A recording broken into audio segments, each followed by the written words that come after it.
Random किसी कुंडली लेते हैं जो बिल्कुल हमसे कभी मिले ना हो, उनकी कुंडली लेना है। हाँ, मनीष कुमार जी दिवाकर जी बताएं। बड़ी देर से आपकी इच्छा थी, बताएं। जी। बहुत देर से इच्छा थी गुरुजी, और मैं पहली बार, मतलब मैं जानता भी नहीं हूँ कुछ भी, बस मुझे अच्छा लगा कि सप्तऋषि जो नाड़ी है वो क्या है, मैं जानूं इस चीज को। हाँ, नहीं जानना, आज लग देखा आपने? जी। देख देख तो रहे ना सप्तऋषि हाँ नाड़ी क्या बिल्कुल है। बिल्कुल। बराबर बराबर। हाँ हाँ हाँ। गुरुजी मेरे बारे में बताइए कुछ। डेट ऑफ बर्थ बोले? 14/10 हम्म, 1974। बस, जी। बाकी। हाँ,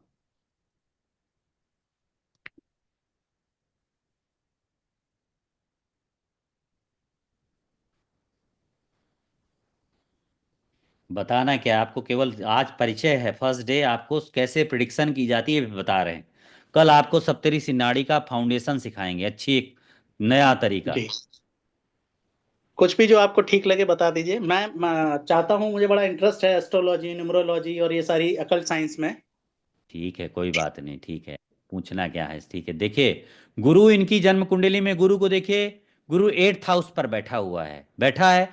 गुरु के 8th हाउस में कुंभ राशि पर बैठा है, तो जातक को दार्शनिक प्रवृत्ति का बनाता है। गुरु के पंचम भाव, गुरु से नवम भाव पर बुध है, तो जातक को बुद्धिमान बनाता है। गुरु के पंचम में शनि है, स्वतंत्र रूप से जातक को काम करने वाला बनाता है। गुरु वक्री होकर के केतु से संबंधित बनाता है। शनि केतु मतलब जातक आध्यात्मिक क्षेत्र में लगा होगा, आध्यात्मिक व्यक्ति होगा, अध्यात्म से जुड़कर काम करने वाला होगा, अध्यात्म में बहुत रुचि होगी व्यक्ति की। जी सबसे ज्यादा जीवन विवाह के बाद इस व्यक्ति को बहुत परेशानियों का सामना करना पड़ा होगा। वैवाहिक वैवाहिक सुख न के बराबर इस कुंडली में दिखता है। शुक्र, चंद्र, सूर्य, मंगल, बड़ा 3rd हाउस पर कई ग्रह एक साथ बैठे हुए हैं, जो बड़ा विवाद खड़ा करते हैं जीवन में, बखेड़ा खड़ा होता है जीवन में। ये 3rd हाउस में शुक्र नीच राशि का है, चंद्रमा भी है, मंगल है, तो वैवाहिक सुख बहुत कमजोर करता है। बस गुरु की दृष्टि आ जाती है तो जीवन समझदारी के साथ चल जाएगा। बताएं दिवाकर जी, दिवाकर जी, दिवाकर जी, बताइए, चले गए लगता है दिवाकर जी। अरे आपका अनम्यूट हो गया, हाँ हाँ, जी जी बताएं, अनम्यूट करिए। आ, हाँ, प्रॉब्लम ये है कि मेरी वाइफ दूसरी जगह मैं नौकरी करती है, मैं दूसरी जगह करता हूँ। तो हाँ। मतलब शादी के 20 साल हो गए, उसके बावजूद भी जो है मैं बैचलर की लाइफ जो है जी रहा हूँ अकेले ही। यही सब तेरी सिनाड़ी है। जी आप जी हमें जी जी। बिल्कुल क्लियर है कि नहीं क्लियर है? बिल्कुल 100% गुरु जी। जितना बताया वो क्लियर था? 101%। 101%, बस यही यही नाड़ी का, यही नाड़ी का स्वरूप है। न जी मैंने जी जी। आपका न मैंने D9 लिया, न D10 लिया, न D5 लिया, बिल्कुल। ना आपका टाइम राइट राइट। लिया, ना आपका जी चलित जी। लिया। बस आपको लिया है बस।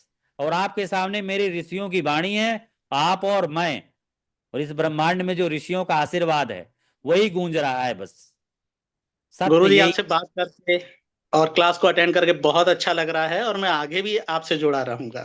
ये थैंक आपका यू। भाग्य निश्चित करेगा। मेरे थैंक यू। पास मेरे पास वही लोग जुड़ते हैं जिनकी जन्म कुंडली में गुरु का गोचर केतु के पास होता है। जी वही मेरे साथ यात्रा ज्योतिष की बढ़ा पाते हैं। जिनकी कुंडली में गुरु का गोचर केतु से 1, 5, 9 में अगर केतु बैठा है तो ही चलेगा।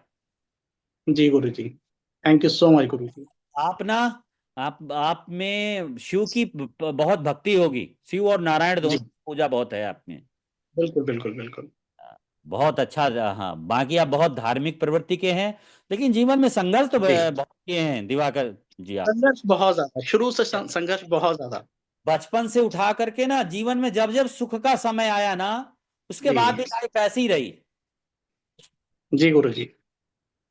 जिस मतलब जिस क्या बोलूं, मेरे पास वर्ड्स नहीं है बताने के लिए जो आप बता रहे हैं मुझे। समझ पा रहा हूं मैं जीवन दिख रहा है मुझे जीवन आपका इसमें। Thank you so much Guru ji. Okay, धन्यवाद, भगवती की परम कृपा है। ये मेरी वाणी नहीं है, मेरे अंदर जो भगवती विराजती है वही बोलती है। हमारे पास तो कुछ है ही नहीं है, न ज्ञान का अहंकार है, न ज्ञान का कुछ कुछ भी नहीं है, सब वही बैठती है। हाँ प्रशांत जी, बड़ी देर से आप आतुर हैं, बताएं। बहुत देर से सोच रहे हैं, आपका मैसेज बार बार आ रहा है माइंड पे हमारे, बोलें। सर नमस्कार, जय गुरुदेव। एब्सोल्युटली वंडरफुल आप जो कर रहे हैं। हम्म। मीन्स आज तक ऐसा देखा ही नहीं है कि लोग बर्थ टाइम के बिगर और बर्थ प्लेस के बिगर हम्म। कोई प्रेडिक्ट करता ही नहीं है। वो जेमिनी हो या कुछ भी, जो भी पकड़ ले, बट एब्सोल्युटली मीन्स किसी का डेट ऑफ बर्थ से इतना करेक्ट आपने अभी जैसे दिवाकर जी का किया। मीन्स अनबिलीवेबल है जो आप जो कर रहे हैं, वो सिर्फ डेट ऑफ बर्थ से कर रहे हैं प्रेडिक्ट। लोग डेट ऑफ बर्थ टाइम नहीं हो तो नहीं कर पाते, और प्लेस हो तो कर नहीं पाते, बोले पिन कोड चेंज हो जाएगा करके। लॉजिक भी बता रहे हैं आपको, हर एक प्रिडिक्शन का लॉजिक भी सिखा रहे हैं। ऐसा नहीं कि यस जो सर। बता रहे हैं तो आपको नियम भी नहीं बता रहे, आपको उसका यस सर। नियम भी बता रहे हैं, लॉजिक भी बता रहे हैं। Yes sir. यस सर, जबरदस्त, absolutely mind blowing. Thank you so much sir को। और आप आपसे बस सीखना ही है, इसलिए मैं कुछ पूछूंगा नहीं, बस आपसे सीखना ही है। Thank you so much sir. ठीक है, धन्यवाद। जय गुरुदेव सर। जय जय हो। सप्तरी नाड़ी में क्या है, 7 ऋषियों का एक डिस्कशन है। माता पार्वती और 7 ऋषियों ने एक डिस्कशन किया, और डिस्कशन के फलस्वरूप मानव जीवन पर उन्होंने शोध किया। ग्रहों का मानव जीवन पर क्या प्रभाव पड़ता है, इस पर उन्होंने एक शोध किया, और उसी शोध का परिणाम है सप्तऋषि नाड़ी। सप्तऋषि नाड़ी पर देखिए, ज्योतिष में 3 चीजों पर, सप्तऋषि नाड़ी में 3 मुख्य चीजें महत्वपूर्ण हैं। पहली, कोई भी ग्रह जिस राशि पर बैठा है उससे 1 5 9, कोई भी ग्रह जिस राशि पर बैठा है उससे 1 5 9, 3 7 11, 2 12 भाव में अपना प्रभाव रखता है, युति के समान कार्य करता है। कोई भी ग्रह जिस जिस राशि पर बैठा है उससे 1 5 9, 3 7 11, 2 12 भाव में अपना प्रभाव रखता है।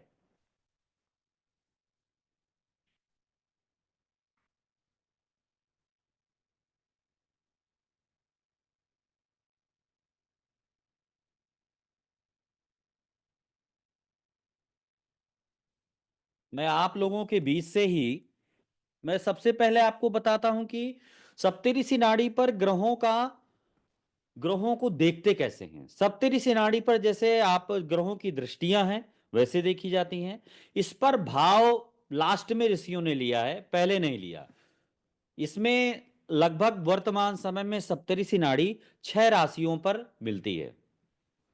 मेष मेष राशि, वृषभ राशि, इन इसी तरह से कन्या राशि तक ये मिलती है। तो एक, अगर आपने आधा आधा घंटा भी मुझे सीख लिया ना, तो आप सुन लिया तो आप 10 प्रिडिक्शन सीख कर जाओगे, और इस 10 प्रिडिक्शन से आप कहीं पर भी इस्तेमाल करोगे ना, 100% लगेगा। ये मैं किताब पढ़ करके नोट्स बना के नहीं पढ़ा रहा हूं। अभी आप लोगों के बीच का चार्ट लूंगा, आप लोगों के सामने प्रिडिक्शन करूंगा। आप इस ज्योतिष नाड़ी का के महत्व को समझिए कि नाड़ी वास्तव में कितनी चमत्कारिक है, कितनी सटीक है। अगर किसी भी व्यक्ति की कुंडली में गुरु के 2 और 12 भाव में शुक्र चंद्रमा बैठे होंगे, या तो उसके एक से अधिक स्त्रियों से संबंध होंगे, या फिर उसकी एक से अधिक शादियां होंगी। ये कन्फर्म है।